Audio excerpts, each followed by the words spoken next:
اعوذ باللہ من الشیطان الرجیم بسم اللہ الرحمن الرحیم الحمدللہ حمدا کثیرا طیبا مبارکا فیہ کما یحب ربنا ویرضا یا رب لک الحمد کما ینبغی لجلال وجہک وعظیم سلطانک اشہد ان لا الہ الا اللہ وحدہ لا شریک لہ الہا واحدا احدا صمدا لم يتخذ صاحبة ولا ولدا ولم يكن له كفوا احد اللهم صل على محمد كلما ذكره الذاكرون وصل على محمد كلما غفل عن ذكره الغافلون ربي يسر ولا تعسر وتمم بالخير ربي اشرح لي صدري ويسر لي امري واحلل عقدة من لساني يفقهوا قولي رب زدنی علما کثیرا نافعا حسبنا اللہ نعم الوکیل نعم المولا و نعم النصیر لا حول ولا قوة الا باللہ العلی العظیم وما توفیقی الا باللہ علیہ توکلت و الیہ انیب سبحانک لا علم لنا الا ما علمتنا انک انت العلیم الحکیم۔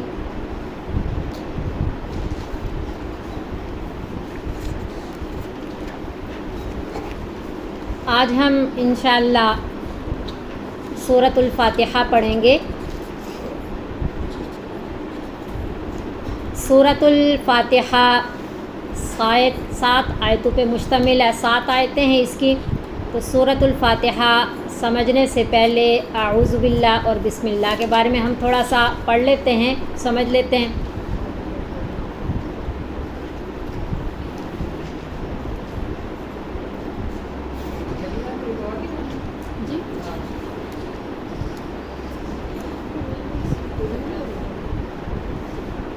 قرآن شریف میں اللہ رب العزت فرماتے ہیں فَإِذَا قَرَأْتَ الْقُرْآنَ فَاسْتَعِذْ بِاللَّهِ مِنَ الشَّيْطَانِ الرَّجِيمِ کہ جب قرآن شریف کی قرأت کرنے لگیں، تلاوت کرنے لگیں تو اعوذ باللہ من الشیطان الرجیم پڑھ لیں۔ تو اعوذ باللہ من الشیطان الرجیم سورت کی ابتدا میں پڑھنا مسنون ہے۔ اس کے بارے میں تھوڑا سا یہ اعوذ باللہ اور بسم اللہ کے بارے میں سمجھیں گے کہ جب ہم تلاوت کرنے لگیں، ایک ہوتا ہے سورت کی ابتدا کرنا، ایک ہوتا ہے تلاوت کی ابتدا کرنا، دونوں میں کیا فرق ہے؟ سورت یعنی کوئی سورت شروع ہو رہی ہے تو وہ سورت شروع کرنا، اور تلاوت کہ آپ قرآن شریف کھول کے جہاں سے پڑھنا شروع کر دیں وہ پڑھنے کو تلاوت کہتے ہیں۔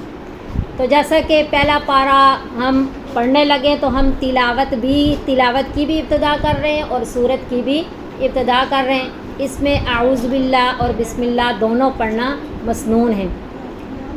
اب دوسرا پارہ ہے، ہم فرض کریں دوسرے دن دوسرا سپارہ شروع کر رہے ہیں تو وہاں ہم تلاوت کی تو ابتدا کر رہے ہیں لیکن سورت کی ابتدا نہیں ہو رہی ہے، تو اس لیے بسم اللہ پڑھنا لازم نہیں ہے، اعوذ باللہ من الشیطان الرجیم پڑھنا ضروری ہے کیونکہ تلاوت کی ابتدا ہو رہی ہے۔ تلاوت کی ابتدا ہو رہی ہے۔ مثلا تیسرے دن ہم تیسرا سپارہ شروع کر رہے ہیں اور شروع میں ہم جو ہے جب تلاوت شروع کریں گے تو ظاہری بات ہے اعوذ باللہ من الشیطان الرجیم پڑھنا تلاوت شروع کرنے کی وجہ سے لازم ہے، بسم اللہ پڑھنا ضروری نہیں ہے کیونکہ کسی سورت کی ابتدا نہیں ہو رہی لیکن پڑھ سکتے ہیں۔ اب پارہ پڑھتے پڑھتے درمیان میں سورت بھی شروع ہو رہی ہے تو اب ہماری تلاوت کی ابتدا نہیں ہے کیونکہ ہماری تلاوت جاری ہے، ہم نے تیسرا پارے سے تلاوت شروع کی۔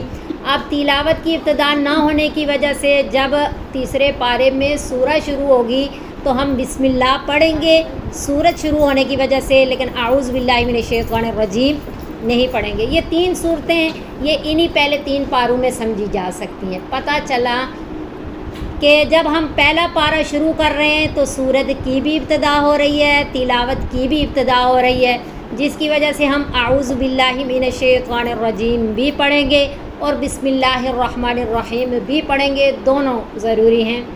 اور دوسرے پارے میں جب ہم دوسرے دن دوسرے پارے کی تلاوت کر رہے ہیں تو تلاوت کی ابتدا ہو رہی ہے، سورت کی ابتدا نہیں ہے، اعوذ باللہ پڑھنا ضروری ہے، بسم اللہ پڑھنا ضروری نہیں ہے، یعنی بہت لازم نہیں ہے، پڑھ لے تو اچھا ہے۔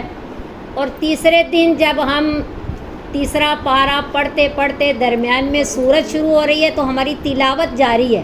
اب جب ہم سورہ آل عمران شروع کریں گے پارہ پڑھتے پڑھتے تو ہم صرف بسم اللہ پڑھیں گے، اعوذ باللہ نہیں پڑھیں گے، کیونکہ ہماری تلاوت چل رہی ہے۔ اعوذ باللہ کہاں پڑھنا ضروری ہے؟ فَإِذَا قَرَأْتَ الْقُرْآنَ فَاسْتَعِذْ بِاللَّهِ مِنَ الشَّيْطَانِ الرَّجِيمِ، جب قرآن شریف کی تلاوت شروع کریں تو تب اعوذ باللہ من الشیطان الرجیم پڑھیں۔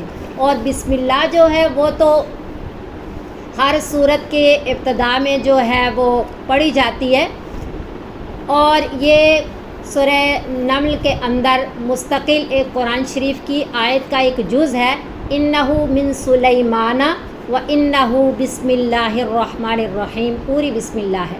یہ بسم اللہ نازل ہونے سے پہلے جب سب سے پہلے اقرأ بسم ربک الذی خلق یہ آیات نازل ہوئیں تو نبی صلی اللہ علیہ وسلم بسمک اللہم سے کسی کام کی ابتدا فرمایا کرتے تھے، لیکن جب یہ پوری بسم اللہ الرحمن الرحیم نازل ہو گئی تو پھر نبی صلی اللہ علیہ وسلم اپنے ہر کام کی ابتدا بسم اللہ الرحمن الرحیم سے ہی فرمایا کرتے تھے۔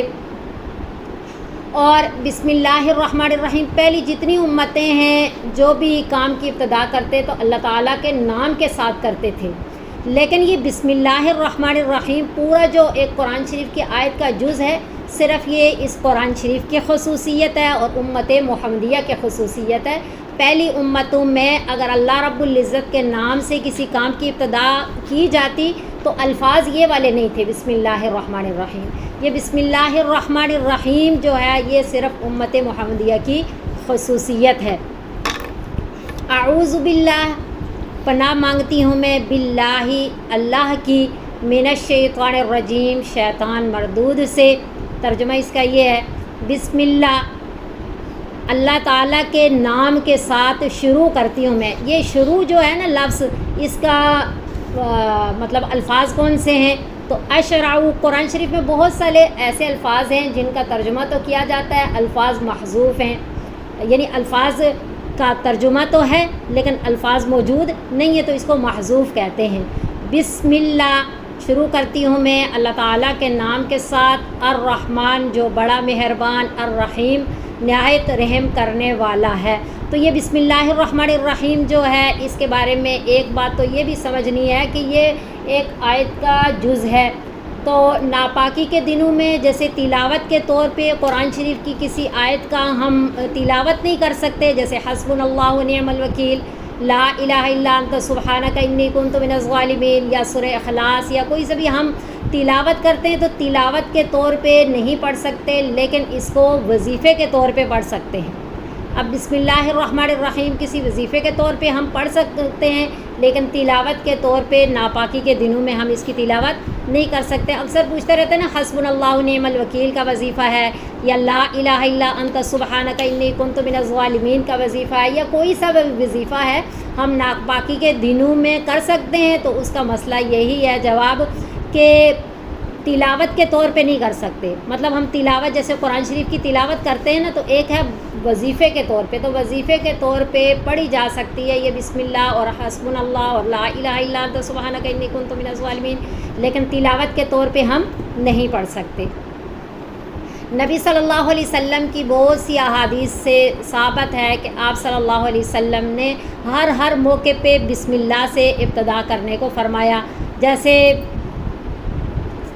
رات کو جو ہے برتن ڈانپے تو بسم اللہ الرحمن الرحیم پڑھ کر کے دروازے کو کنڈی لگائیں تو بسم اللہ پڑھ لیں، جو بھی، بلکہ نبی صلی اللہ علیہ وسلم کی مبارک حدیث کے الفاظ ہیں، کل ذی امر بال لم یبدا بسم اللہ فہو اقطع، ہر اہم کام کے شروع میں بسم اللہ سے ابتدا کرنی چاہیے، جس کام کی ابتدا بسم اللہ سے نہیں کی وہ نامراد ہوگا، وہ برباد ہوگا۔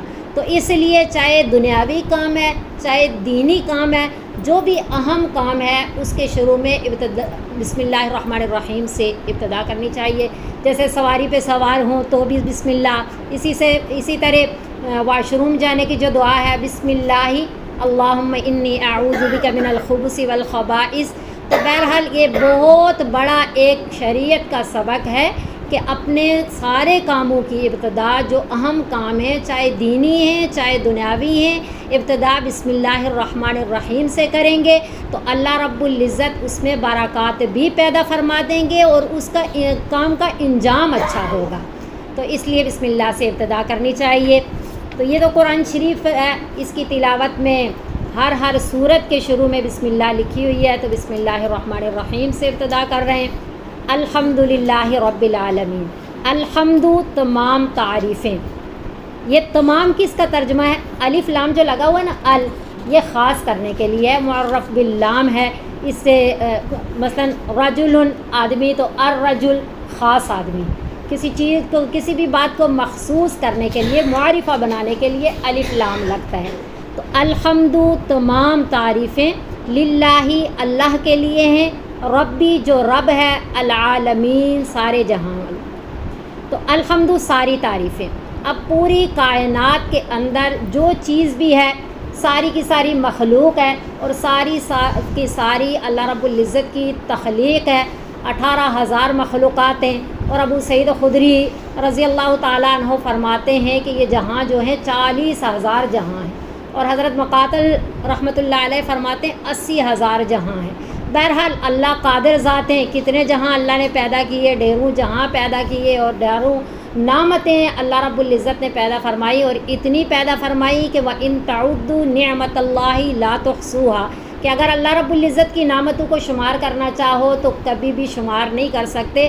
یہ تو ہم پورے قرآن شریف کی تفسیر میں پڑھیں گے، تو جب کہ اللہ رب العزت جب نعمتوں کا تذکرہ فرماتے ہیں نا تو عالم اکبر کے ذریعے بھی ہمیں سمجھاتے ہیں، اور عالم اصغر یعنی انسان کی اپنی جو تخلیق ہے اس میں غور و فکر کر کے بھی تو انسان کو یہ سبق دیا جاتا ہے کہ سمجھے کہ اللہ رب العزت کیسی ذات ہے، کیسے خالق و مالک و رازق ہیں، کہ اللہ رب العزت نے انسان کی تخلیق بھی فرمائی پوری کائنات کی، اور اس کی بقا کا بھی انتظام اللہ رب العزت نے ہی کیا۔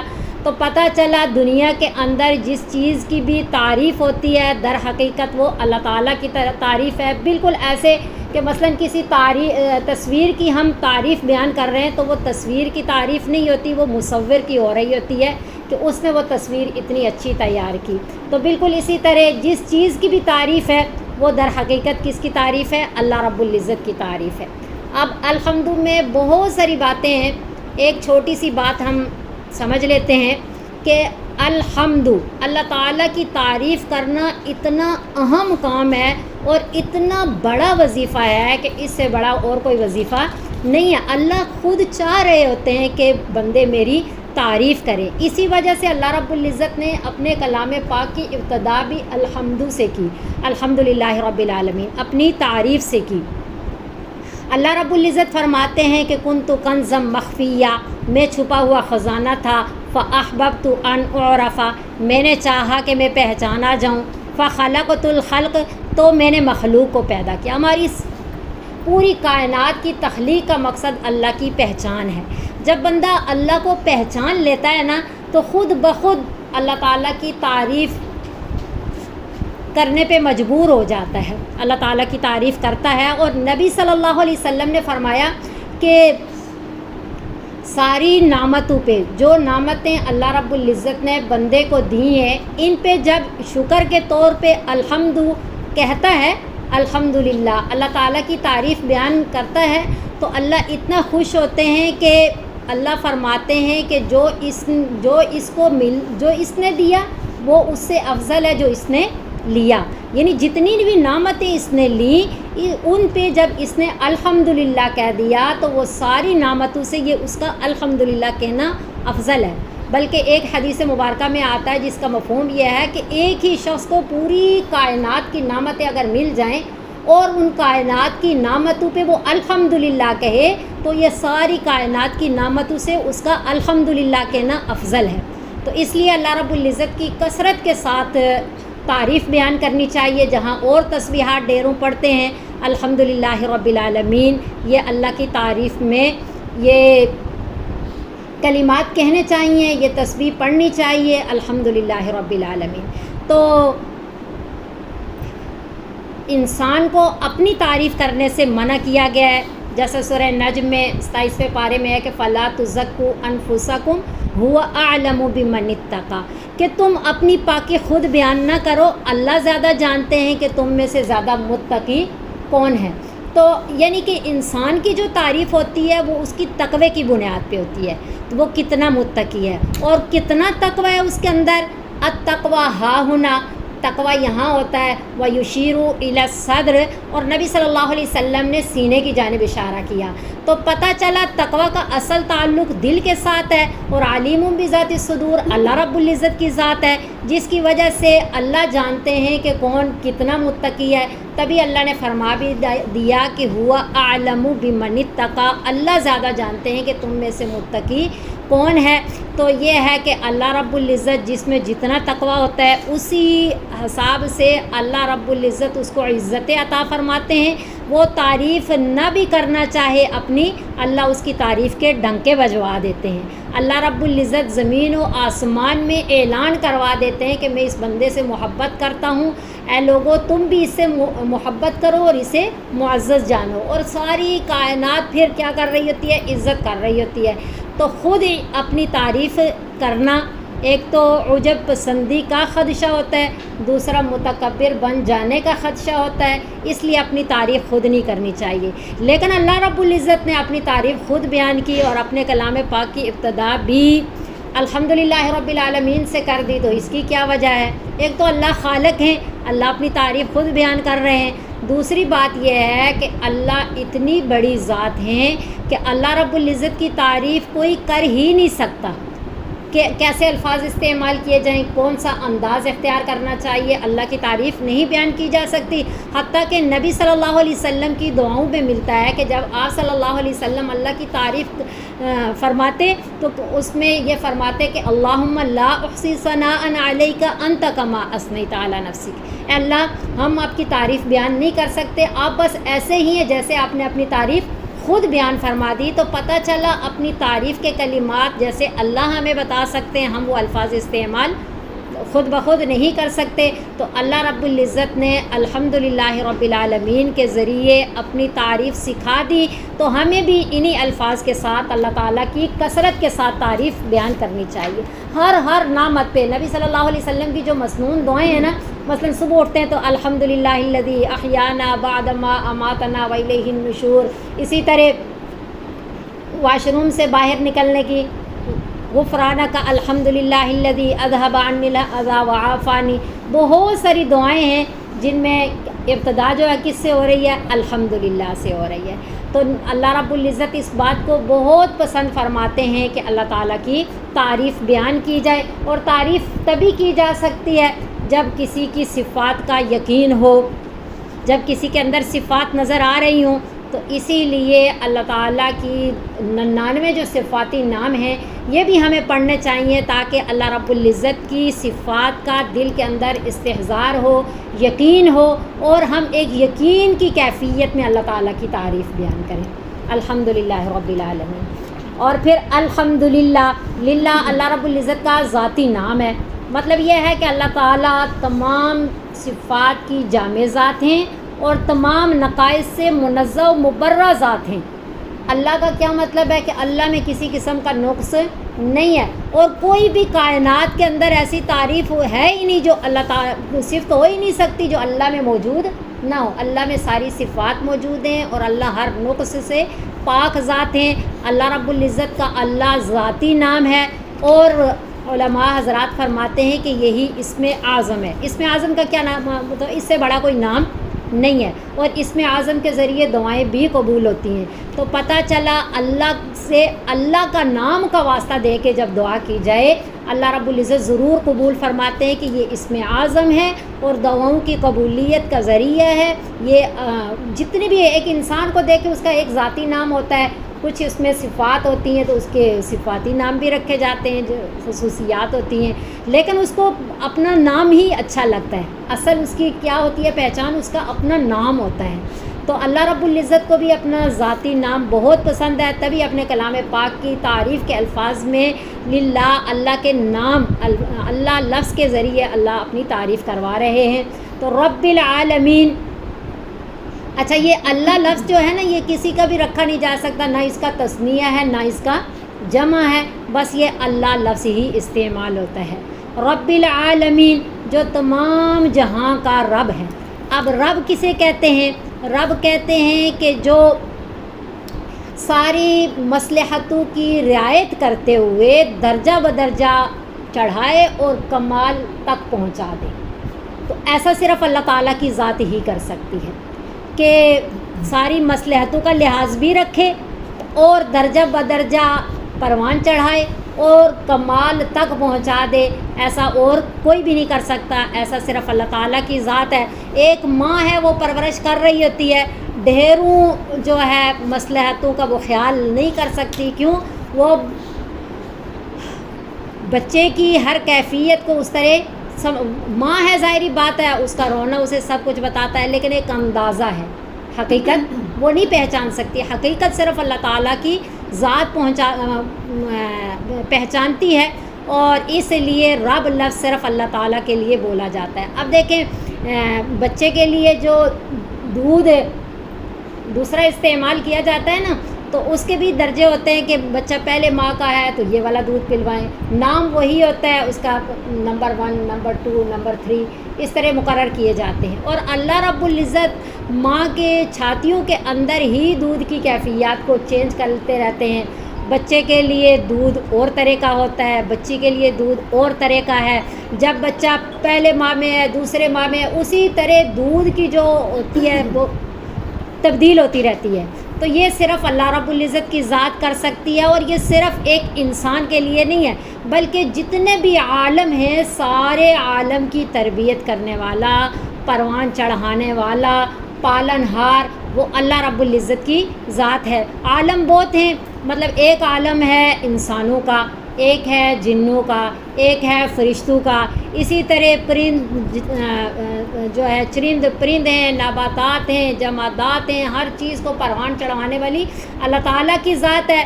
اور امام راضی رحمۃ اللہ علیہ یہ بھی فرماتے ہیں کہ یہ خلا جو ہے نا، یہ جو ہمیں نظر آتا ہے اس سے الگ جو جہاں ہے لا متناہی ہے، اس کی کوئی حد نہیں ہے، اور یہ بھی نہیں کہا جا سکتا کہ یہ جو ہمیں سامنے نظر آتا ہے نا، زمین آسمان سورج چاند ستارے، یہ تو ہمارے سامنے کے ہیں، اس کے علاوہ بھی جہاں ہیں، اور ان جہانوں میں کس مزاج کے لوگ ہیں، اور ان کو ہوا کی پانی کی جس طرح ہمیں ضرورت ہوتی ہے انہیں اس کی ضرورت ہے یا نہیں، یہ اللہ رب العزت کی ذات جانتی ہے۔ بہرحال جیسا میں نے آپ کو بتایا کہ حضرت ابو سعید خدری رضی اللہ تعالیٰ عنہ بھی فرماتے ہیں کہ 40,000 جہاں ہیں۔ تو یہ باتیں کہنے کا مقصد یہ ہے کہ ہمیں اللہ تعالیٰ کی قدرت کا پتہ چلے کہ اللہ کتنی قادر ذات ہیں۔ جتنا ہم اللہ تعالیٰ کی قدرت کو پہچانیں گے اتنی ہمارے دلوں میں اللہ تعالیٰ کی عظمت آئے گی، اور جتنی عظمت آئے گی اتنی ہی اللہ تعالیٰ کی محبت آئے گی، اور جب محبت آئے گی تو اللہ تعالیٰ کی اطاعت کرنا ہمارے لیے آسان ہو جائے گا۔ تو الحمدللہ ہی کی دلیل رب العالمین ہے کہ ساری تعریفیں اللہ کے لیے ہیں اور سجدے بھی اللہ ہی کو ہیں، کیونکہ رب العالمین وہ سارے جہان کا پالن ہار ہی وہی ہے، تو ظاہری بات ہے تعریف بھی اسی کو سجتی ہے۔ آگے الرحمن الرحیم کے ذریعے یہ بتایا کہ بہت مہربان ہے، بہت رحم کرنے والا، بڑا مہربان نہایت رحم کرنے والا ہے۔ تو اب ایک بات تو ہم یہ سمجھیں گے کہ ساری تعریفیں اللہ کے لیے ہیں کیونکہ اللہ کو ہی سجتی ہے، وہ رب العالمین ہے۔ تو اب یہ سارے جہاں کو جو اللہ پال رہے ہیں، جو اللہ چلا رہے ہیں، اس کی ساری ضروریات کو پورا کر رہے ہیں، نہ ہی اللہ تعالیٰ کو اس کی ضرورت ہے۔ اگر کوئی بھی جہاں میں کوئی بھی نہ ہوتا، اللہ کائنات کو پیدا نہ کرتے، تب بھی اللہ تعالیٰ کی صفات اسی طرح کامل ہیں، تب بھی اللہ تعالیٰ کی ذات اسی طرح کامل ہے، تب بھی اللہ تعالیٰ کی اسی طرح تعریف ہے۔ اور اگر اللہ نے سارے جہاں کو پیدا کر دیا، یعنی کوئی تعریف کرے تو بھی اللہ کامل، نہ کرے تو بھی اللہ کامل ہیں، یعنی سارے جہاں کو پیدا نہ کرنا یا کرنا اللہ تعالیٰ کو اس کی ضرورت نہیں ہے، اور نہ ہی کسی کا زور ہے۔ پھر اللہ نے کائنات کیوں پیدا کر ڈالی؟ الرحمن الرحیم، وہ بڑے مہربان ہیں، رحم کرنے والے ہیں۔ ایک اللہ رب العزت کی شفقت ہے، اللہ کی مہربانی ہے کہ اللہ نے یہ کائنات بنائی۔ اور الرحمن الرحیم یہ دونوں رحمت کو بیان کر رہے ہیں، لیکن دونوں میں کیا فرق ہے؟ الرحمن کہتے ہیں عامۃ الرحمہ، عام رحمت، جو دنیا میں بھی ہے، جو آخرت میں بھی ہے، جو انسانوں پہ بھی ہے، ساری کائنات پہ ہے، کافروں پہ ہے، سب کو اللہ رب العزت سب کو روزی دے رہے ہیں، ہر چیز دے رہے ہیں، یہ اللہ رحمان ہے، عامۃ الرحمہ۔ ایک ہے تامۃ الرحمہ، اللہ تعالیٰ کی رحمت تام ہے، مکمل ہے، رحیم کا یہ معنی ہے۔ اب رحمان لفظ جو ہے نا، یہ کسی کا نام نہیں رکھا جاتا، اور اس کا بھی تثنیہ و جمع نہیں ہے۔ اگر کسی کا نام رکھتے ہیں مثلا عبد الرحمن، تو اکیلے رحمان لفظ نہیں بولا جا سکتا، لیکن رحیم بولا جا سکتا ہے۔ کیوں؟ وہ عامۃ الرحمہ ہے، یہ تامۃ الرحمہ ہے، یہ کسی میں ہو سکتی ہے، یعنی مکمل رحمت۔ ایک تو اس کا معنی یہ ہے کہ میدان حشر میں جو اللہ تعالیٰ کی طرف سے رحمت ہوگی وہ خاص مومنوں کے لیے ہوگی، اس حساب سے اللہ رحیم ہے۔ لیکن اللہ رب العزت نے رحمان نام ہے نا، یہ کسی نبی کا بھی نہیں ہو سکتا، کسی کا بھی نہیں ہو سکتا، لیکن رحیم ہو سکتا ہے۔ جیسے اللہ رب العزت نے قرآن شریف میں خود نبی صلی اللہ علیہ وسلم کے لیے فرمایا کہ وَبِالْمُؤْمِنِينَ رَءُوفٌ الرحیم، کہ نبی صلی اللہ علیہ وسلم ایمان والوں پہ بڑے مہربان اور رحیم ہیں۔ تو رحیم جو ہے وہ نام رکھا جا سکتا ہے، لیکن رحمان نہیں رکھا جا سکتا۔ مالک یوم الدین، اللہ مالک ہیں قیامت کے دن کے، روز جزا کے، روز جزا کے۔ سب سے پہلی بات تو مالک کے بارے میں سمجھتے ہیں۔ مالک اللہ رب العزت جس طرح دنیا میں ہیں اسی طرح آخرت میں بھی ہوں گے، لیکن یہ ہے کہ یہاں مالک یوم الدین کہا، روز جزا کے دن کے مالک ہیں، تو اس کا کیا مطلب ہے؟ پہلی بات تو یہ سمجھنی ہے۔ تو اس کا مطلب یہ ہے کہ اللہ رب العزت دنیا میں بھی مالک ہیں اور آخرت میں بھی مالک ہوں گے، لیکن دنیا کے اندر اللہ رب العزت نے کچھ کو ناقص ملکیت عطا فرمائی ہے، کوئی کس چیز کا مالک ہے، کوئی کس چیز کا مالک ہے، ہر ایک جو ہے کسی نہ کسی حساب سے دنیا کے اندر اپنی چیزوں کا مالک ہوتا ہے، وہ ناقص ملکیت ہے۔ وہ دنیا کے اندر اللہ رب العزت نے انسان کو آخرت کی تیاری کے لیے اور ایک آزمائش کے لیے عطا کی ہے۔ اصل ملکیت جو ہے وہ اللہ رب العزت کی ہے، جب چاہیں اللہ رب العزت اس کی ملکیت کو ختم کر دے دنیا کے اندر بھی۔ اور آخرت میں اللہ یہ فرما رہے ہیں کہ مالک یوم الدین، اللہ رب العزت مالک ہیں روز جزا کے، کہ اس دن کوئی بھی مالک نہیں رہے گا۔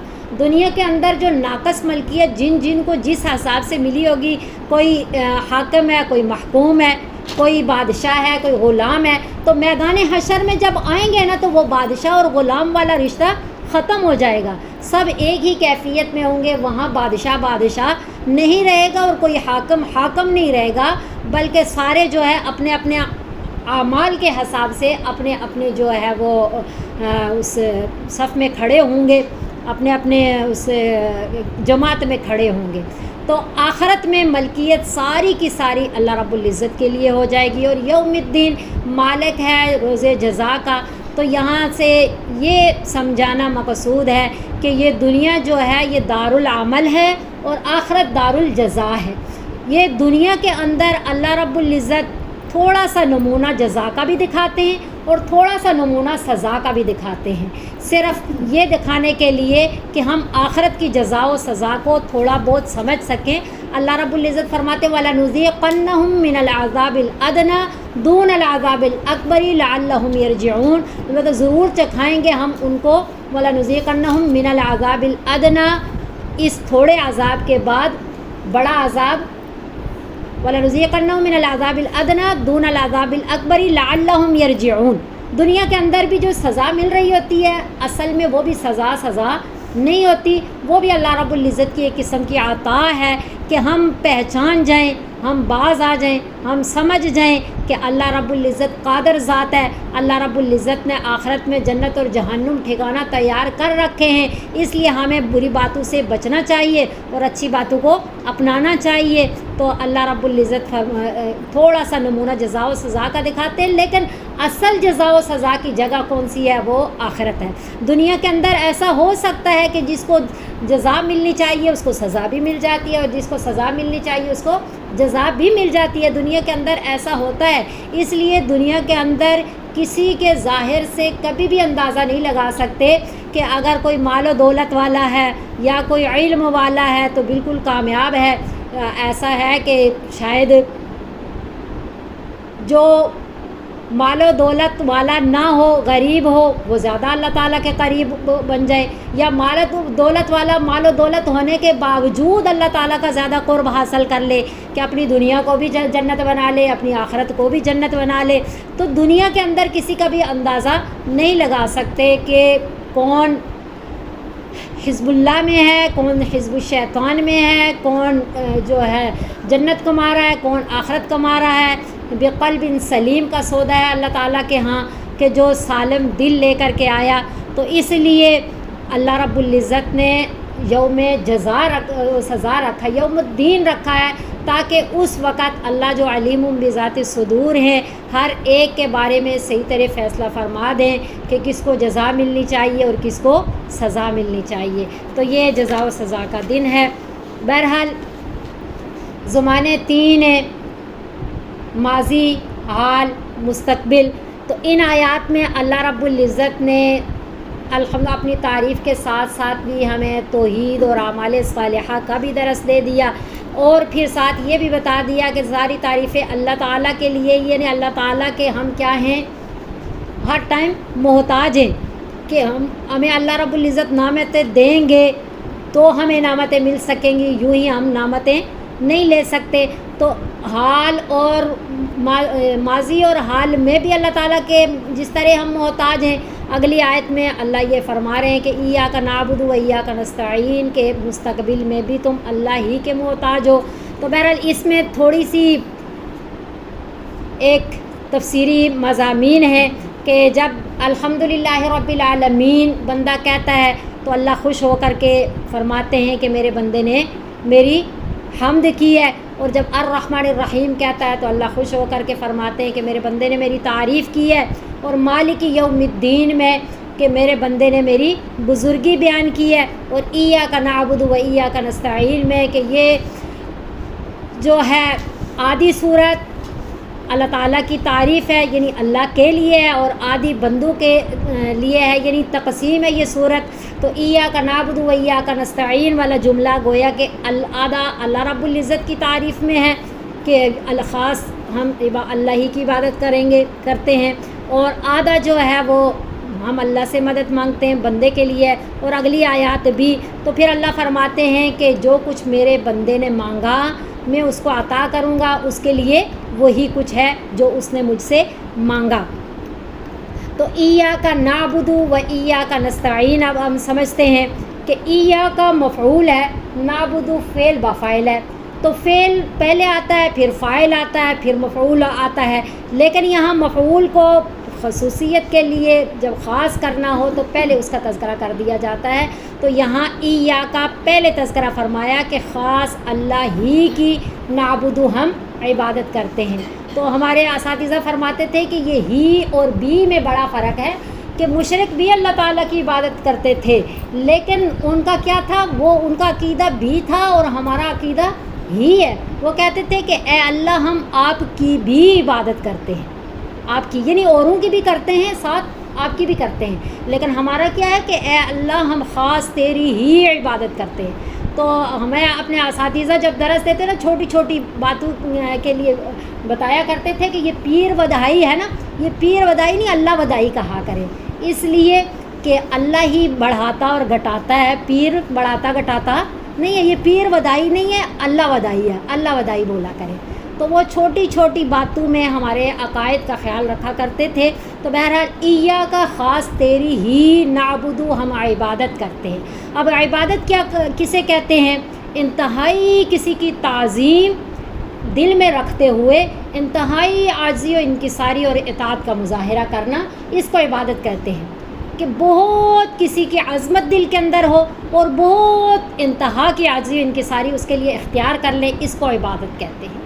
اب یہ اللہ تعالیٰ کے علاوہ کسی کے لیے بھی نہیں کی جا سکتی. اب عبادت کی بہت ساری قسمیں ہیں، جیسے امام غزالی رحمۃ اللہ علیہ فرماتے ہیں کہ نماز، روزہ، حج، زکوٰۃ، تلاوت قرآن، ذکر اللہ اور خدمت خلق میں یعنی پڑوسیوں کے حقوق اور ساتھیوں کے حقوق اور عمل بالمعروف نہی عن المنکر اور نبی صلی اللہ علیہ وسلم کی سنتوں کی اتباع کرنا اور حلال روزی کی کمائی کے لیے کوششیں کرنا، یہ ساری کی ساری چیزیں عبادت کہلاتی ہیں۔ اب ہم اس میں کسی کو شریک نہیں ٹھہراتے، اس کا کیا مطلب ہے؟ مطلب یہ ہے کہ یہ سارا کچھ کسی سے تعلق رکھتے ہوئے، کسی کے حقوق کو پورا کرتے ہوئے چند چیزوں کا خیال کرنا ہے۔ پہلی بات کہ اللہ تعالیٰ کی محبت جس طرح اللہ سے کی جاتی ہے اس کے برابر کسی سے نہ کی جائے، اس انداز میں نہ کی جائے۔ اللہ تعالیٰ کی جس طرح اطاعت کی جاتی ہے اس انداز میں کسی کی اطاعت نہ کی جائے۔ جس طرح کا اللہ سے خوف رکھا جاتا ہے ویسے کسی کا خوف نہ رکھا جائے۔ جیسے اللہ کے لیے نظر مانی جاتی ہے ویسے کسی کے لیے نظر نہ مانی جائے، اور جس طرح اللہ سے امید لگائی جا سکتی ہے ویسے کسی سے امید نہ لگائے۔ جس طرح اللہ تعالیٰ پہ بھروسہ رکھا جا سکتا ہے ویسا کسی پہ بھروسہ نہ کرے، یعنی بالکل جو ہے 100%۔ ایک تھوڑی سی مثال دیتی ہوں، جیسے قرآن شریف میں ہے کہ سورہ لقمان کے آخری آیت میں ان اللہ عندہ علم الساعۃ وینزل الغیث ویعلم ما فی الارحام، کہ ماں کے پیٹ میں کیا ہے کوئی بھی نہیں جانتا۔ آج تو بتا رہے ہوتے ہیں نا کہ ماں کے پیٹ میں بچہ ہے یا بچی ہے، تو کیا اللہ رب العزت جو ہے یہ آیت جو مفاتیح الغیب کہلاتا تھا تو اس میں دوسرے شریک ہو گئے، اللہ کے دوسرے شریک ہو گئے؟ ایسا نہیں ہے، بلکہ جو اللہ رب العزت بتاتے ہیں یا اللہ کو معلوم ہے وہ کلی ہے اور یقینی ہے، اور جو بتایا جا سکتا ہے وہ اسباب کے ذریعے ہے اور اندازہ ہے۔ اسباب کے ذریعے ہے، اسباب کے بغیر فرض کریں اگر کسی گھر میں آگ جل رہی ہے، جیسے ہمارے مری میں آگ جلاتے ہیں اور اوپر وہ اس کا وہ لگا ہوتا ہے نل کا اور اوپر سے دھواں نکل رہا ہوتا ہے، تو کوئی دور سے دھواں دیکھ کر کے یہ کہے کہ اس گھر میں پکی بات ہے آگ جل رہی ہے، تو وہ عالم الغیب نہیں ہے، وہ اللہ تعالیٰ کی صفت میں شریک نہیں بن گیا اللہ تعالیٰ کا، بلکہ وہ اسباب کے ذریعے بتا رہا ہے اور اندازہ لگا کر کے بتا رہا ہے۔ تو اللہ کا علم کلی ہے اور یقینی ہے، جبکہ بندہ جو اسباب کے ذریعے بتاتا ہے وہ جزوی ہے اور اندازہ ہے، یقینی نہیں ہے۔ تو اس طرح اللہ رب العزت کی عبادت میں کسی قسم کا کسی کو شریک نہ ٹھہرائے، اور صرف عبادت میں یعنی جو عبادت کی علامات ہوتی ہیں ان میں بھی کسی کو شریک نہ ٹھہرائے۔ مثلا ایک عبادت کی صورت جو ہے رکوع کرنا ہے، سجدہ کرنا ہے، تو یہ کسی کے لیے سجدہ نہیں کر سکتا، جھک نہیں سکتا اس طرح تعظیم کے طور پہ۔ ہمارے اساتذہ اس بات سے بھی منع کرتے تھے کہ جب اپنے بزرگوں کے آگے آپ ان سے شفقت کا ہاتھ لینے کے لیے سر کو جھکاتے ہیں، یہ بھی مناسب نہیں ہے، اس طرح بھی مت کریں، کیونکہ ہماری شریعت جو محمد صلی اللہ علیہ وسلم کی شریعت ہے وہ آخری شریعت ہے، وہ قیامت تک کے لیے شریعت ہے، اور ہمیں جو قرآن و حدیث میں درس دیا گیا ہے بات سے نہیں منع کیا گیا، بات کے قریب جانے سے منع کیا گیا۔ مثلا کہا گیا وَلَا تَقْرَبُوا الزِّنَا، زنا کے قریب بھی نہ جاؤ، تو ہر بات سے روکنے کے لیے اس کی قربت سے بھی منع کیا گیا۔ تو بالکل ایسے، چاہے اس میں وہ اصل نہیں ہے، یہ کسی کی تعظیم خود اللہ رب العزت کی تعظیم کے انداز میں کرنا نہیں ہے، لیکن ظاہری صورت وہ بن رہی ہے کہ آپ سر کو جھکا رہے ہیں، آپ ایسے سر کو نہ جھکائیں۔ عبادت میں اللہ تعالیٰ کی تعظیم کو علامات میں، کیفیات میں، الفاظ میں اور اقوال میں، ہر چیز میں الگ رکھیں کہ اللہ وحدہ لا شریک ذات ہے، اللہ خالق ہے، باقی مخلوق ہے۔ وَإِيَّاكَ نَسْتَعِينُ، اور خاص تجھ ہی سے ہم مدد مانگتے ہیں۔ اب خاص ہم اللہ سے ہی مدد مانگتے ہیں، ہم روز یہ اقرار کرتے ہیں کہ اللہ ہم آپ سے ہی مدد مانگتے ہیں اور کسی سے مدد نہیں مانگتے، حالانکہ دنیا میں ہم کتنا سب سے مدد مانگ رہے ہوتے ہیں، ہر لحاظ سے مانگ رہے ہوتے ہیں، تو کیا یہ مدد مانگنا بھی اس آیت کے منافی ہے؟ ایسا نہیں ہے۔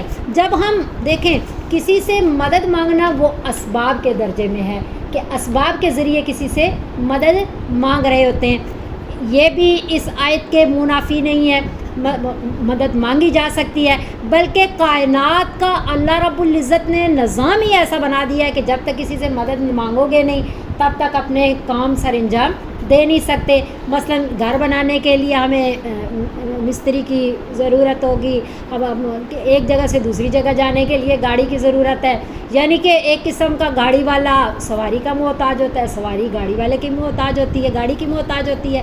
تو اللہ نے پوری کائنات کا نظام ہی ایسا رکھ دیا کہ جب تک ہم ایک دوسرے کی مدد نہیں کریں گے کائنات کا نظام نہیں چلے گا.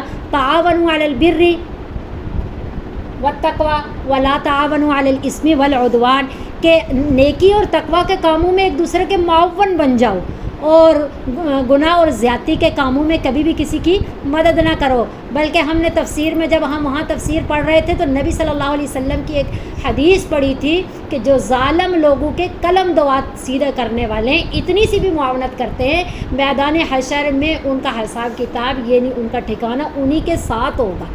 اتنا سختی سے ظلم و زیادتی کے کاموں میں معاونت سے منع کیا گیا ہے. اور تعاونوا علی البر والتقوی, کتنی نبی صلی اللہ علیہ وسلم کی احادیث ہیں جس نے معاونت کرنے کو کہا کہ کوئی سواری پہ ہے اس کو سامان پکڑا دو, یہ بھی صدقہ ہے, یہ کر دیا وہ کر دیا. یعنی صدقہ کی بہت ساری صورتیں نبی صلی اللہ علیہ وسلم نے, بلکہ اس کو صدقہ فرمایا آپ صلی اللہ علیہ وسلم نے معاونت کو. تو یہ اسباب کے ذریعے جو ایک دوسرے کی معاونت کی جاتی ہے, مدد کی جاتی ہے, مدد طلب کی جاتی ہے, یہ مراد اس آیت سے نہیں ہے. اور دوسرا درجہ کون سا ہے کہ وسیلہ, بغیر اسباب کے وسیلے, کسی کا وسیلہ دے کر کے نا, وسیلہ کسی سے مانگنا نہیں, کسی بزرگ یا اے اللہ ہم آپ کے پیارے حبیب صلی اللہ علیہ وسلم کی امتی ہیں, وہ آپ کے لاڈلے پیغمبر ہیں, اللہ انہی کے صدقے ہمارے پہ ترس کھا کر کے ہماری یہ بات پوری فرما دیں. تو یہ کسی کا وسیلہ دے کر کے, کسی پیغمبر کا, ولی کا, اس طرح بھی اللہ تعالیٰ سے مدد, یہ تو اللہ سے ہی مدد مانگنا ہے نا, کسی پیغمبر ولی سے تو نہیں مانگنا, یہ صرف اس کو وسیلہ بنانا ہے, ذریعہ بنانا ہے, اس کا واسطہ دینا ہے. تو یہ بھی اس آیت کے مفہوم میں یہ بھی نہیں داخل, یعنی اس سے مراد یہ بھی نہیں ہے. پھر کیا مراد ہے؟ پھر دو طرح کی استعانت جو ہے وہ کفر ہے, شرک ہے. پہلی جس کو مشرک لوگ بھی اچھا نہیں سمجھتے تھے, جو مشرک لوگ بھی اختیار نہیں کرتے تھے, وہ کیا کہ اللہ رب العزت کے بالکل برابر کسی کو قادر مطلق سمجھ لینا یا مختار مطلق سمجھ لینا. مطلق یہ نہیں, جس طرح اللہ کا اختیار ہے, جس طرح اللہ قادر ہیں, بالکل اسی طرح کی قدرت کسی اور کو بھی میسر ہے, بالکل اسی طرح کا اختیار کسی اور کو بھی میسر ہے. مثلا یہ ہے کہ جیسے ایک میں محفل میں گئی تو وہ نعت پڑھ رہی تھی کہ تو اے اللہ تو خالق کل کائنات دا نہیں, یعنی اللہ نبی صلی اللہ علیہ وسلم سے کہہ رہے کہ اے اللہ آپ پوری کائنات کے خالق آپ ہیں. خالق اللہ نبی صلی اللہ علیہ وسلم سے کہہ رہے کہ خالق میں ہوں اور مالک آپ ہیں, یعنی آدھی آدھی تقسیم ہے کہ خالق میں ہوں, مالک, یعنی نظم و نعتوں میں ہم ایسے ایسے الفاظ استعمال کر رہے ہوتے ہیں جو سراسر کفر ہے, شرک ہے, لیکن ہم اس کو محسوس نہیں کر رہے ہوتے. اللہ اللہ ہیں, نبی نبی ہیں, ولی ولی ہیں. نہ کسی نبی کو ولی کو نبی کا درجہ دیا جا سکتا ہے, نہ کسی نبی کو اللہ کا درجہ دیا جا سکتا ہے. حتیٰ کہ اتنا کہا گیا کہ کسی تبع تابعی کو تابعی کے برابر نہیں کہہ سکتے اور کسی تابعی کو صحابی کے برابر کبھی بھی نہیں کہہ سکتے. حتیٰ کہ صحابہ کرام کی نیکیوں کے بارے میں اس دن پڑھ رہے تھے کہ ہماری نیکی اور ان کی نیکی میں کتنا فرق ہے. وہ جو نبی صلی اللہ علیہ وسلم کے ساتھ جہاد کے اندر گئے اور ان کے چہرہ مبارک پہ جو گرد لگی, ہم یعنی 24 گھنٹے 12 ماہ اگر قائم اللیل صائم النہار بنے نا تو ہم اس نیکی کے درجے تک, ہم اس اخلاص تک نہیں پہنچ سکتے جو نبی صلی اللہ علیہ وسلم کے ساتھ ہو کر کے ان کی قربت میں, ان کی صحبت میں انہوں نے جہاد کیا. تو بہرحال میں بتا رہی تھی کہ بالکل اللہ کے برابر مختار مطلق, مطلق کا مطلب ہے جتنا وہ اتنا یہ بھی, اور قادر مطلق یعنی جتنا قادر وہ اتنا ہی یہ مشرک بھی نہیں کرتے تھے. ایسا کفر مشرک بھی ان کا بھی یہ عقیدہ نہیں تھا.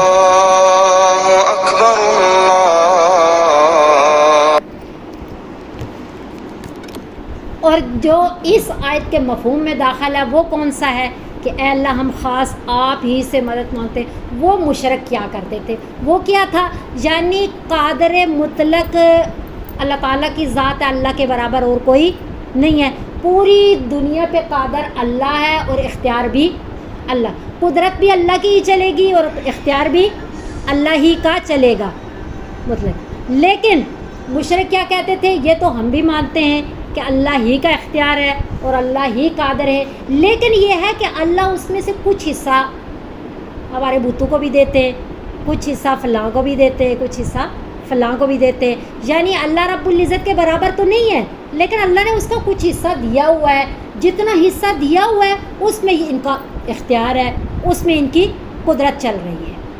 یعنی جیسا آج کے دور میں ہم بھی کرتے ہیں کہ فرض کریں حضرت عمر فاروق رضی اللہ تعالیٰ عنہ جب حجر اسود کے پاس گئے اور اس کو بوسہ دینے لگے, تو ایسے امیر المؤمنین اور ایسے اللہ رب العزت نے حضرت عمر فاروق رضی اللہ تعالیٰ عنہ کو صفات دی تھی کہ صاف ستھرے اور جلالی طبیعت کے تھے. فرمانے لگے کہ اگر میں نے نبی صلی اللہ علیہ وسلم کو نہ دیکھا ہوتا نا آپ کو بوسہ دیتے ہوئے, تو میں کبھی بھی آپ کو بوسہ نہ دیتا. اس لیے نہ دیتا کہ نہ تو نفع دے سکتا ہے نہ تو نقصان دے سکتا, تو ایک پتھر ہے نا. نبی صلی اللہ علیہ وسلم نے بوسہ دیا, ظاہری بات ہے نبی صلی اللہ علیہ وسلم نے کس حساب سے بوسہ دیا, اسی حساب سے ہم بھی آپ کو بوسہ دے رہے ہیں.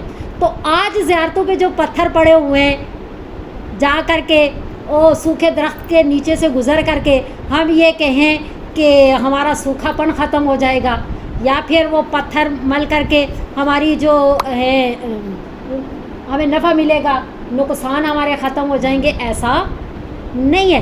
یعنی کسی چیز کے اندر بھی وہ مؤثر حقیقی اللہ کی ذات ہے. بس یہ ہمارا عقیدہ پکا ہونا چاہیے کہ مؤثر حقیقی اللہ تعالیٰ کی ذات ہے.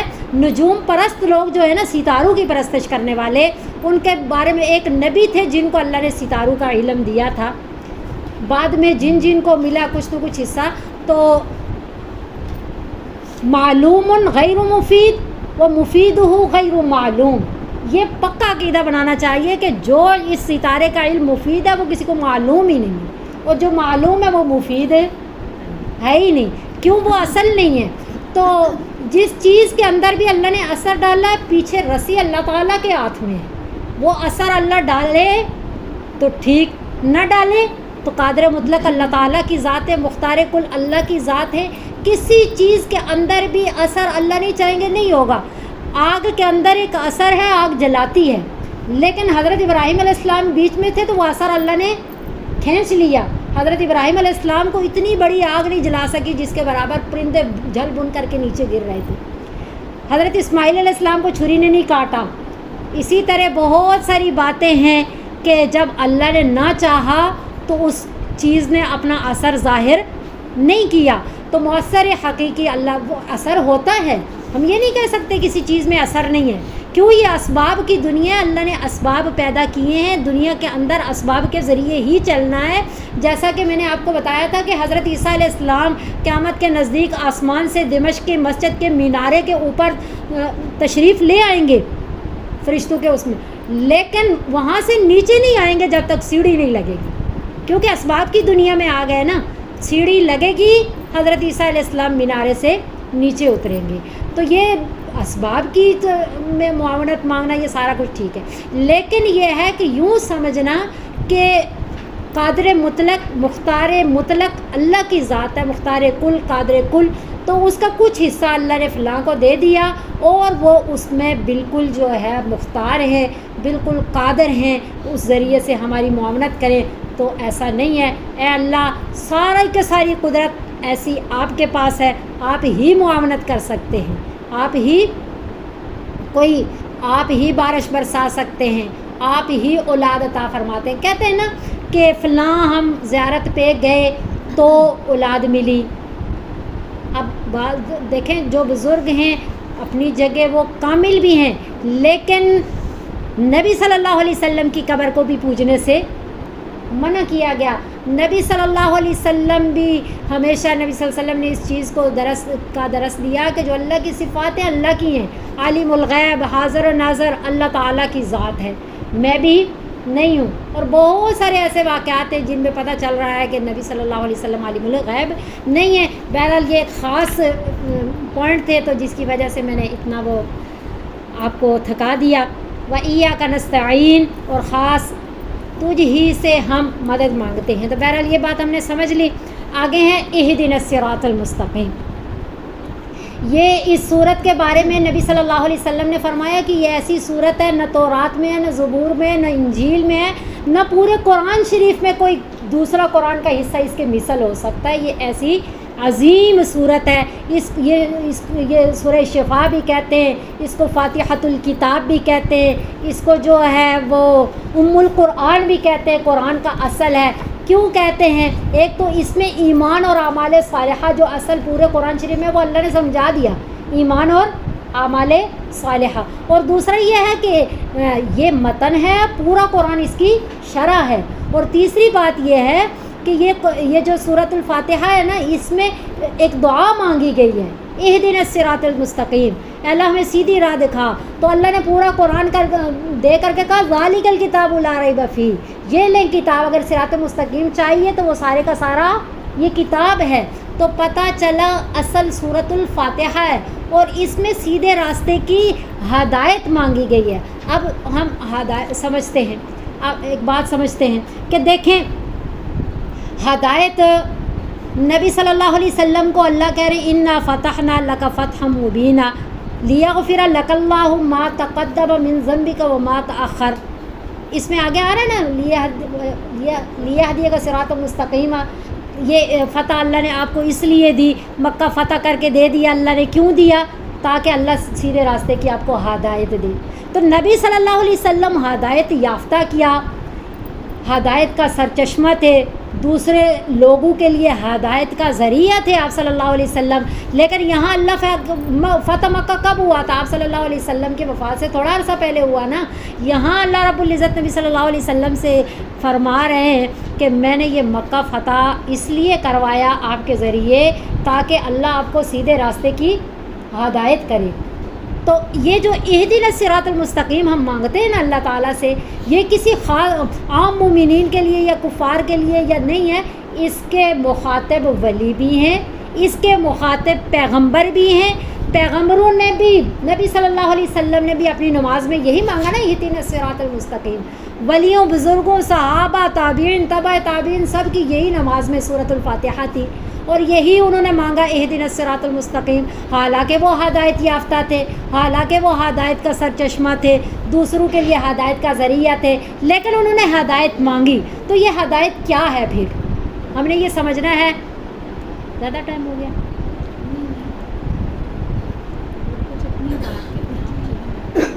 ہم نے یہ سمجھنا ہے کہ ہدایت کیا ہے.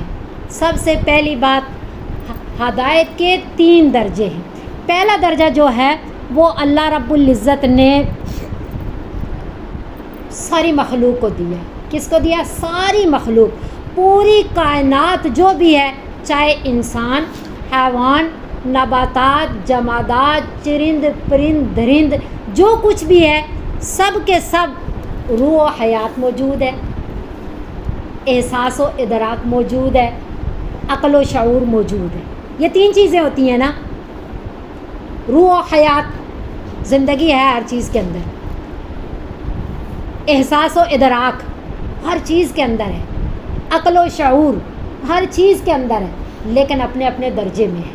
بعض میں اتنا کم ہے کہ کوئی محسوس بھی نہیں کر سکتا کہ اس میں روح حیات ہے یا نہیں، احساس و ادراک ہے یا نہیں، عقل و شعور ہے یا نہیں. ہر چیز میں. اب نباتات کا ہمیں وہ بڑھتے ہیں، پھلتے ہیں، پھولتے ہیں، محسوس ہوتا ہے کہ ان میں حیات ہے. جمادات میں وہ بھی نہیں محسوس ہوتی، پتھروں میں. لیکن اللہ کا قرآن کہہ رہا ہے کہ پتھر جو ہے وہ اللہ کے خوف سے یہ ہوتا ہے، وہ ہوتا ہے. پڑھتے ہیں نا، تو پتہ چلا ان میں بھی عقل و شعور بھی ہے. دیکھو جب وہ قرآن شریف میں ہے وَإِن مِّن شَيْءٍ إِلَّا يُسَبِّحُ بِحَمْدِهِ وَلَٰكِن لَّا تَفْقَهُونَ تَسْبِيحَهُمْ، کائنات کے اندر کوئی چیز بھی ایسی نہیں ہے جو اللہ کی تسبیح بیان نہ کر رہی ہو، لیکن تم اس کی تسبیح کو سمجھ نہیں سکتے۔ تو اللہ نے کل کائنات کا کہہ دیا، اس میں جمادات بھی شامل ہیں۔ تو تسبیح جب کوئی کرے گا تو کب کرے گا؟ جب اللہ تعالیٰ کی معرفت ہوگی تو اللہ کی تسبیح بیان کرے گا نا۔ تو اللہ کی معرفت بہت بڑا علم ہے، اور علم کے لیے عقل و شعور کی ضرورت ہے۔ تو پتہ چلا کسی نہ کسی درجے میں ہر چیز میں عقل و شعور ہے، لیکن دو مخلوق ایسی تھی جن میں زیادہ اللہ نے عقل و شعور رکھا، ان کو ذوی العقول بنایا، تو انہی کو ہی پھر اللہ نے مکلف بنایا۔ وہ کون سے ہیں؟ انسان و جن۔ وما خلقت الجن والانس الا لیعبدون، اللہ نے مکلف انہی دو کو بنایا، کیونکہ یہ ذوی العقول ہیں، اور اللہ رب العزت نے انہیں عقل و شعور باقیوں کی بنسبت زیادہ عطا فرمایا، باقی چیزوں کو درجہ بدرجہ کم سے کم، سب سے زیادہ کم جمادات کو دیا اللہ رب العزت نے۔ تو ان سب کو یہ دے کر کے نا اللہ کیا فرما رہے ہیں؟ وَآتَا كُلَّ شَيْءٍ خَلْقَهُ ثُمَّ هَدَى، وَآتَا اور عطا کی، كُلَّ شَيْءٍ خَلْقَهُ ہر چیز کو تخلیق اس کی، کہ ہر چیز، كُلَّ شَيْءٍ اللہ نے فرمایا نا، ہر چیز کی اللہ نے تخلیق فرمائی، ثم ہدا، پھر اس کو ہدایت دے دی۔ یہ ہدایت کیا؟ یعنی پھر اس کی رہنمائی کر لی کہ وہ کس طرح جیے، کس طرح اپنے انتظامات کرے، ہر چیز کو اللہ رب العزت نے یہ ہدایت دے دی۔ اب اللہ فرما رہے ہیں سبح اسم ربک الاعلی الذی خلق فسوی والذی قدر فہدی والذی سبح اسم ربک الاعلی الذی خلق فسوی والذی قدر فہدی، کہ ساری تسبیح، تعریف، پاکی اللہ بلند کے لیے ہے۔ الذی خلق فسوی، جس نے تخلیق کی، سنوارا، والذی قدر پھر اندازہ تجویز کیا، اور پھر فہدی رہنمائی کی، کہ ہر ایک کی ڈیوٹی بھی، ہر ایک کی ہدایت کا کیا مطلب ہے کہ اس کو جینے کا طریقہ بھی سکھا دیا، اس کی ڈیوٹی بھی سکھا دی۔ اب فرض کریں انسانوں میں بھی آپ دیکھیں کہ کچھ لوگ، ہر ایک کو اللہ رب العزت نے اپنے درجے میں رکھا۔ فرض کریں جس درجے میں آپ ہیں، شاید ہم ہمارے حساب سے رہنا شروع نہ کریں، ہم ایک دیہات کے رہنے والے لوگ ہیں، ہمارا رہن سہن طور طریقہ ایک الگ قسم کا ہے، اسی طرح درجہ بدرجہ ہر اللہ نے تقسیم کی ہے۔ کچھ لوگ جو ہے نالیاں صاف کر رہے ہوتے ہیں، اگر کائنات کے اندر کوئی ڈیوٹیاں لگانے والا ہوتا کہ تم نے نالیاں صاف کرنی ہے، تم نے گٹر صاف کرنا ہے، کوئی اس چیز کے لیے تیار ہوگا؟ نہیں، اللہ رب العزت نے ذہنوں کے اندر یہ بات ڈال دی کہ آپ کی ڈیوٹی یہاں تک محدود ہے، اس سے اوپر والے درجے کی طرف اس کی نظر جاتی ہی نہیں ہے، کوئی یہ سوچتا ہی نہیں ہے۔ فرض کریں اتنا ضرور سوچیں گے کہ میں مری کی نالیاں صاف کرتا ہوں، یعنی کم درجے کا ہوں، میں ویسٹیج کی نالیاں صاف کرتا ہوں، میں اونچے درجے کا ہوں، اسی درجے میں ان کا تفاوت ہوگا، فرق ہوگا کہ یہ اونچے درجے کا یہ، لیکن اپنے اس شعبے سے نکل کر کے نہیں سوچیں گے۔ کیوں؟ یہ اللہ کی تقسیم ہے، یہ اللہ کی تقسیم ہے، کہ یہ اللہ کہہ رہے ہیں وَآتَا كُلَّ شَيْءٍ خَلْقَهُ ثُمَّ هَدَى۔ تو یہ پہلا ہدایت کا درجہ ہے جو پوری کائنات کی ہر چیز کو اللہ نے عطا فرمایا۔ دوسرا درجہ اس سے خاص ہے، وہ درجہ کیا ہے کہ اللہ رب العزت نے کتابوں کے ذریعے، پیغمبروں کے ذریعے ایک ہدایت پہنچائی کہ اللہ کی مرضیات، نامرضیات، اللہ کن باتوں سے راضی ہوتے ہیں، کن باتوں سے ناراض ہوتے ہیں، وہ اللہ رب العزت جو ہے وہ پیغمبروں کے ذریعے پہنچاتے ہیں۔ خلقکم فمنکم کافر ومنکم مؤمن، کچھ مانتے ہیں، کچھ نہیں مانتے، کچھ مسلمان بنتے، کچھ کافر بنتے، یہ ہدایت کا دوسرا درجہ ہے۔ اور تیسرا درجہ کیا ہے؟ تیسرا درجہ اس سے بڑا ہوا ہے، اور وہ اس درجے کا نام یوں سمجھے توفیق ہے۔ توفیق اللہ رب العزت عطا فرماتے ہیں۔ یہ پہلا اور تیسرا درجہ یہ وہبی ہیں۔ وہبی کا کیا مطلب ہے؟ اللہ تعالیٰ کی عطا ہیں، بندے کا بس نہیں ہے۔ اور درمیان والا درجہ جو ہے وہ کسبی ہے، یہ انسان نے خود وہ کرنا ہوتا ہے، کمانا ہوتا ہے۔ تو توفیق جب تک اللہ نہ دیں بندہ کچھ بھی نہیں کر سکتا۔ بعض دفعہ آپ نے دیکھا ہمیں ڈھیروں وظائف آ رہے ہوتے ہیں، لیکن موقع پہ ہم پڑھ نہیں سک رہے ہوتے، توفیق ہی بعض دفعہ نہیں مل رہی ہوتی۔ تو توفیق تیسرا درجہ ہے، اور یہ وہ درجہ ہے جو لامحدود ہے، لامتناہی ہے۔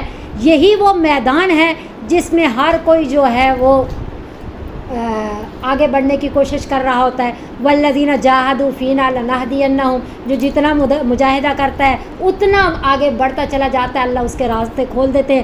والذین اہتدوا زادہم ہدی، اللہ رب العزت ہدایت فرماتے ہیں تو وہ ہدایت میں بڑھتا چلا جاتا ہے، یعنی توفیق عطا فرماتے ہیں تو وہ توفیق میں کیا کرتا ہے، بڑھتا چلا جاتا ہے. جس کے بارے میں کہتے ہیں کہ ایمان گھٹتا بڑھتا ہے، وہ یہی ہے کہ اللہ ایسے اسباب اور ایسے حالات عطا فرما دیتے ہیں کہ وہ بندہ وہ کام کر سکتا ہے. اسی کو توفیق کہتے ہیں.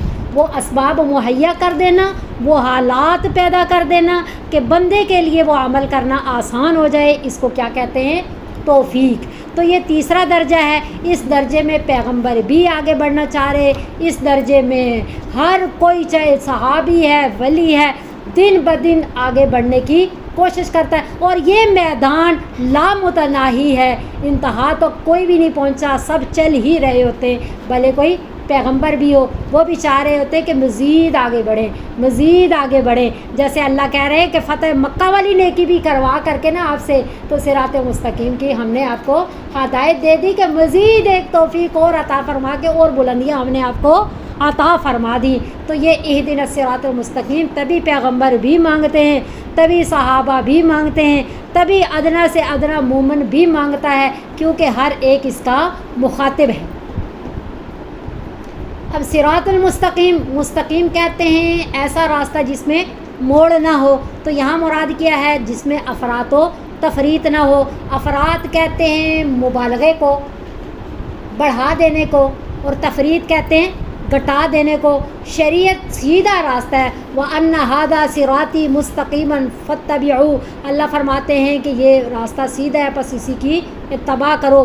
تو یہ سیدھا راستہ جو ہے یہ ہم نے اللہ سے مانگا ہے، اور پتہ چلا کہ وہ والا راستہ جس میں نہ افراط ہے نہ تفریط ہے. اور پھر دیکھیں یہاں پہ صراط القرآن نہیں کہا، صراط النبی نہیں کہا، صراط الرسول نہیں کہا کہ رسول کے راستے کی ہدایت دے دے، جس راستے پہ نبی چلے وہی راستہ ہمیں دے دے، جو راستہ اللہ اپنے قرآن کے ذریعے بتایا وہی راستہ ہمیں بھی دے دیجئے. نہ صراط القرآن اللہ نے فرمایا، نہ صراط الرسول فرمایا، بلکہ صراط مستقیم فرمایا. اور مستقیم کی مثبت انداز میں، منفی انداز میں، دونوں باتیں بتا دی. مثبت انداز کیا کہ صراط مستقیم کون سا والا مانگ رہے ہیں اللہ، صراط الذین انعمت علیہم. یہ مثبت انداز ہے کہ جن پہ آپ نے انعام کیا وہ والا راستہ. اللہ تو کتنا وسیع کر دیا، ورنہ پیغمبر نے تو قیامت تک نہیں رہنا تھا نا.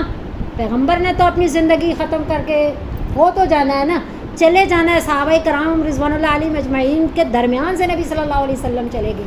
اگر صراط الرسول ہوتا تو نبی کی فوتگی کے ساتھ بند ہو جاتا، نبی کی فوتگی کے ساتھ بند ہو جاتا. اور اگر صراط القرآن ہوتا تو دنیا کے اندر ایک ادنا بندہ بھی یہ سمجھتا ہے کہ کتابیں پڑھ کر کے کوئی انجینئر نہیں بنتا، کتابیں پڑھ کر کے کوئی بھی، اس کو کس چیز کی ضرورت ہوتی ہے، معلم کی ضرورت ہوتی ہے، استاذ کی ضرورت ہوتی ہے. اگر صراط القرآن ہوتا تو پھر کبھی بھی ہدایت کا راستہ کوئی بھی نہ پہچان سکتا. سب اپنا اپنا مطلب جیسے آج بھی نکالنے کی کوشش کر رہے ہیں وہ قرآن سے نکالتے اور اپنا اپنا راستہ اختیار کرتے. اس لیے صراط المستقیم فرمایا کہ سیدھا راستہ ان لوگوں کا راستہ جن پہ تو نے انعام کیا. اب انعام کن پہ کیا، اللہ نے خود فرما دیا اولئک الذین انعم اللہ علیہم من النبیین والصدیقین والشہداء والصالحین. 4 طبقے بتا دیے اللہ رب العزت نے. 4 کون سے؟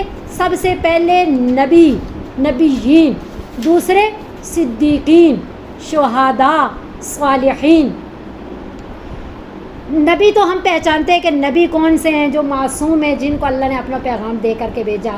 1,24,000 کم و بیش پیغمبر اللہ رب العزت نے دنیا میں بھیجے. کچھ اولو العزم پیغمبر تھے جن کا تذکرہ اللہ رب العزت نے بار بار قرآن شریف میں کیا.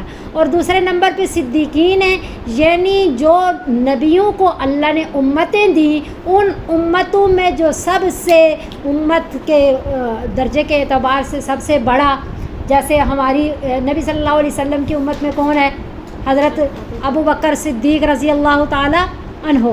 تو صدیقین پیغمبروں کے بعد سب سے پہلا درجہ، امت میں سب سے بڑا درجہ، تو ان کو صدیقین کہتے ہیں. اب شہداء جو اللہ کی رضا کے لیے اپنی جانیں ہتھیلیوں پہ رکھ کر کے اپنی جانیں دینے کے لیے تیار ہو جاتے ہیں اور اپنی جانیں دیتے ہیں، ان کو شہید کہتے ہیں. اور صالحین یعنی جو صدیقین ہوتے ہیں ان میں کمالات باطنیہ ہوتے ہیں، ان کو کیا کہتے ہیں؟ اولیاء کہتے ہیں. عام الفاظ میں ان کو کیا کہتے ہیں؟ اولیاء. اور جو ہوتے ہیں صالحین، صالحین کون ہوتے ہیں؟ جو متبع شریعت ہوتے ہیں، جو شریعت کی کیا کرتے ہیں؟ اتباع کرتے ہیں. یعنی کہ وہ واجبات کا بھی نہیں، فرائض واجبات مستحبات کی رعایت رکھ کر کے زندگی گزارتے ہیں، ان کو صالحین کہتے ہیں. اور عام الفاظ میں ان کو دیندار کہتے ہیں، عام الفاظ میں ان کو دیندار کہتے ہیں. یہ 4 طبقے ہیں اور قیامت تک ان میں کوئی نہ کوئی باقی رہے گا ہر دور میں. تبھی انعمت علیہم کے ذریعے ان کا راستہ مانگا، کیونکہ نبی خاتم النبیین صلی اللہ علیہ وسلم ہے، ان کے بعد کسی نبی نے آنا نہیں تھا، تو ان 4 کے ذریعے اللہ نے راستہ کھول دیا کہ قیامت تک یہ لوگ جو ہے وہ کیا رہیں گے؟ باقی رہیں گے. ہر دور میں یہ ایسے افراد موجود ہوں گے جو صالحین کہلاتے رہیں گے، جو شہداء کہلائیں گے. تو اس لیے ان کے راستے پہ چلنے کی ہدایت مانگی، راستہ مانگا. اور پھر غیر المغضوب علیہم ولا الضالین، فرمایا کہ نہ ان لوگوں کا راستہ دکھائے اے اللہ جن پہ غضب کیا گیا، آپ کا غصہ نازل ہوا، ان کا بھی نہیں. ولا الضالین، اور نہ ہی گمراہوں کا راستہ، بھٹکے ہوں کا راستہ دکھائیے. یعنی یہ منفی انداز ہے. انعمت علیہم مثبت انداز ہے، اور غیر المغضوب علیہم ولا الضالین منفی انداز ہے کہ ان کا دکھا ان کا نہ دکھا، جن کا دکھا وہ مثبت انداز، جن کا نہ دکھا وہ منفی انداز. اب یہ 2 قسم کے ہیں جن کا نہ دکھا، 4 قسم کے ہیں جن کا دکھا، 2 قسم کے ہیں جن کا نہ دکھا. اب یہ 2 قسم کے لوگ کون سے ہیں؟ 2 جو نئی بات مانتے وہ 2 طرح کے لوگ ہو جاتے. ایک وہ ہیں کہ جو علم ہونے کے باوجود خواہشات نفسانیہ کی وجہ سے بات نہیں مانتے، ان کو کیا کہتے ہیں؟ غیر المغضوبی علیہم. اللہ تعالیٰ کا ان پہ غصہ نازل ہوتا ہے، کیونکہ یہ زیادہ غلط قسم کے لوگ ہیں کہ ماننے کے باوجود نہیں، جاننے کے باوجود مانتے نہیں ہیں. اور وہ کون تھے؟ یہودی. اکثر یہودی تھے ایسے لوگ کہ جو سب کچھ جانتے تھے، تورات کے اندر نبی صلی اللہ علیہ وسلم کی حیت و کیفیت سب کچھ معلوم تھی انہیں. نبی صلی اللہ علیہ وسلم کس شہر میں مبعوث ہوں گے انہیں سب معلوم تھا، ہر چیز انہیں معلوم تھی. کہ قرآن شریف میں یہ بھی ہے کہ جیسے اپنے بیٹوں کو پہچانتے ہیں ایسے نبی صلی اللہ علیہ وسلم کو وہ پہچانتے ہیں. باپ بھی نہیں کہا کہ بیٹا باپ کو اتنا نہیں جان رہا ہوتا، لیکن بیٹا باپ کے سامنے پرورش پاتا ہے، اس کے بچپن سے پروان چڑھنے کو باپ جان رہا ہوتا ہے. اس لیے اللہ نے بیٹے کہا، باپ نہیں کہا. جس طرح بیٹوں کو پہچانتے ہیں اس طرح نبی صلی اللہ علیہ وسلم کو پہچانتے ہیں. تو لیکن وہ مانتے ضدی قوم، مانا انہوں نے نہیں، اللہ کی ناراضگی ان پہ اتری. تو ان لوگوں کا راستہ، تو یہ کون لوگ تھے؟ یہ افراد کرنے والے. اور دوسرے جو عیسائی کے جو نہیں افراد کرنے والے، غلو کرنے والے لوگ عیسائی تھے، جو نہیں جانتے تھے. جیسے جو لوگ عوام نہیں جان رہے ہوتے وہ دن بدن اور زیادہ، یعنی کافروں میں بھی ایسے لوگ موجود ہیں جو خدا طلبی والے ہیں، لیکن راستہ اپنا اپنا اختیار کرتے ہیں، ہدایت والا راستہ نہیں اختیار کرتے. اب اسی طرح عیسائیوں میں بھی انہوں نے اتنا غلو کیا، اتنا مبالغہ کیا، اتنا افراد کی، اتنا آگے بڑھے کہ حضرت عیسیٰ علیہ السلام کو اللہ کا پیغمبر، اللہ کا بیٹا کہہ دیا. وقالت الیہود لیست النصارى، کیسے؟ وقالت الیہود عزیر ابن اللہ، وقالت النصارى المسیح ابن اللہ، کہ انہوں نے حضرت مسیح کو، حضرت عیسیٰ علیہ السلام کو اللہ تعالیٰ کا بیٹا کہا، یعنی اتنا آگے بڑھ گئے. تو یہ گمراہ ہیں کہ جن کو علم نہیں اور علم نہ ہونے کی وجہ سے جو ہے نا وہ گمراہی کے راستے پہ چل پڑے، جہالت کے راستے پہ چل پڑے اور دین کو بہت آگے بڑھا دیا جو ہے ہی نہیں۔ تو سیدھا راستہ کیا ہے؟ اولئک الذین انعم اللہ علیہم من النبیین والصدیقین والشہداء والصالحین۔ اور دوسرا راستہ جس سے کہ اس راستے پہ اللہ نہ چلائیے، وہ دو لوگوں کا راستہ ہے، افراط و تفرید کرنے والے، دین میں کمی کرنے والے، دین میں بڑھوتری کرنے والے۔ جو کمی کرتے ہیں وہ کون لوگ ہیں؟ جو جاننے کے باوجود مانتے نہیں ہیں، اور جو بڑھانے والے وہ ہیں جو جانتے ہی نہیں ہیں، جہالت کی وجہ سے گمراہی کے راستے پہ، جہالت کی وجہ سے اتنی پرستش کر دی کہ خدا کے درجے پہ اپنے پیغمبر کو پہنچا دیا، اور آج بھی پہنچاتے ہیں۔ یعنی ہماری نبی صلی اللہ علیہ وسلم کی امت میں ایسے لوگ موجود ہیں کہ پچھلی امتوں کی، ہم سب میں وہ گناہ موجود ہے جو پچھلی امتوں میں، اور وہ جو بدعات تھیں، وہ رسومات تھیں، وہ طور طریقے تھے جن پہ سختی سے منع کیا گیا، ہدایت کی راہ سے ہٹے، جس کی وجہ سے آج بھی کرتے ہیں، آج بھی بہت ساری باتوں میں۔ اب دیکھیں، پوجا کرنا صرف مورتیوں کی پوجا کرنے سے یہاں نہیں منع کیا گیا، بلکہ یہ ہے کہ حضرت عدی بن حاتم رضی اللہ تعالیٰ عنہ نبی صلی اللہ علیہ وسلم کے پاس آئے اور مسلمان ہو گئے۔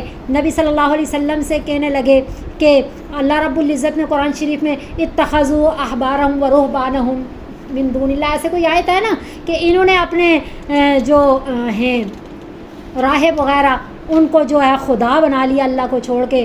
تو وہ عدی بن حاتم کہنے لگے کہ ہم نے تو انہیں خدا نہیں مانا، ہم تو انہیں خدا نہیں سمجھتے، تو پھر اللہ رب العزت نے ہمیں قرآن میں ایسا کیوں کہا؟ تو نبی صلی اللہ علیہ وسلم نے فرمایا کہ اللہ نے جو چیزیں حلال کی ہوئی ہیں کیا وہ حرام نہیں کرتے؟ اور ان کی اتباع میں آپ لوگ بھی ان چیزوں کو حرام نہیں کرتے؟ تو کہا ہاں ایسا تو کرتے ہیں۔ تو اللہ کی حلال کردہ چیزوں کو جنہوں نے حرام کر لیا، کیونکہ یہ حق کس کا ہے؟ صرف اللہ کا ہے۔ جب اللہ کے حق کو انہوں نے اپنی طرف کرنے کی کوشش کی اور تم نے ان کی اتباع کی، تو گویا کہ تم نے ان کی پوجا کی، اللہ کا حق ان کو دے دیا کہ جن چیزوں کو اللہ نے حرام کیا، حلال کیا، ان کو انہوں نے حرام کیا، آپ نے بھی ان کی اتباع میں حرام کر دیا۔ تو پتہ چلا کہ صرف مورتیوں کو پوجا کرنا، پرستش کرنا نہیں ہے، بلکہ جو ہے جو اللہ کی صفات ہیں، جو اللہ کے حقوق ہیں، وہ دوسروں کو دینا، یہ کیا ہے؟ شرک ہے، اور یہ پوجا، یہ پرستش کرنا ہے۔ اور عدی بن حاتم رضی اللہ تعالیٰ عنہ کے گلے میں نا جب آپ مسلمان ہو گئے تو وہ صلیب ڈلی ہوئی تھی، تو نبی صلی اللہ علیہ وسلم نے فرمایا کہ اس بت کو اپنے گلے سے نکالو، حالانکہ اس وقت وہ اس کی پرستش نہیں کرتے تھے۔ تو پتہ چلا کہ یہ بھی پرستش کرنا ہے کہ ایسی علامات استعمال کرنا جو کفریہ علامات ہیں، جو کفریہ نشانیاں ہیں۔ اللہ نے شاعر اللہ کی تعظیم کرنے کو کہا، اللہ کے شاعر جو ہیں۔ اس کے علاوہ جو ایسی ہیں من تشبہ بقوم فہو منہم، جس نے جس قوم کی مشابہت کی اختیار کی وہ انہی میں اٹھایا جائے گا۔ اللہ ہمیں اس دین کی قدردانی کی توفیق عطا فرمائے، اللہ ہمیں اس کی سمجھ عطا فرمائے۔ وآخر دعوانا ان الحمد للہ رب العالمین۔